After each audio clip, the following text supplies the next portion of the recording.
quelques années, donc c'était, rappelez-moi... En 2023. En 2023, vous refusez de marier un couple parce que l'époux est une personne sans papier. Il est en situation irrégulière. En situation irrégulière. Il fait l'objet d'une obligation de quitter le territoire et il a été condamné avant à 8 mois de prison avec sursis pour vol avec violence en réunion. Voilà le pédigré du garçon. Et il sera reconduit à la frontière quelques jours plus tard. 3 jours après, ou 4 jours après.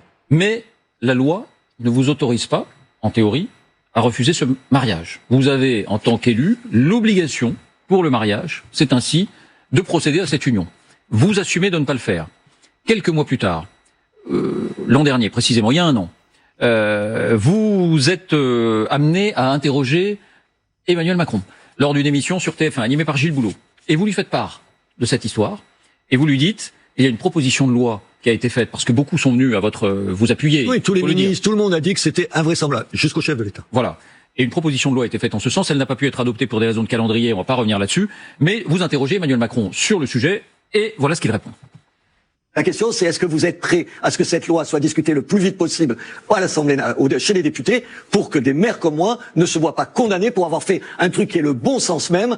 Moi, je n'allais pas marier quelqu'un qui n'avait pas à être en face de moi. Qu'allez-vous faire concrètement face à ce cas-là qui est assez ubuesque?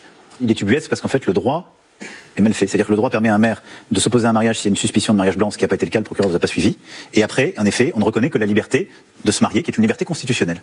Mais on ne protège pas le maire. Et vous ne changerez rien? Si, les 2 années je pense qu'il a raison, c'est le bon sens. Autant, je ne suis pas pour qu'on confonde tout, mais quand on a des gens qui sont rentrés illégalement sur le territoire français, on les met dehors. Non, Robert Ménard, on va les s'il vous plaît. sortir.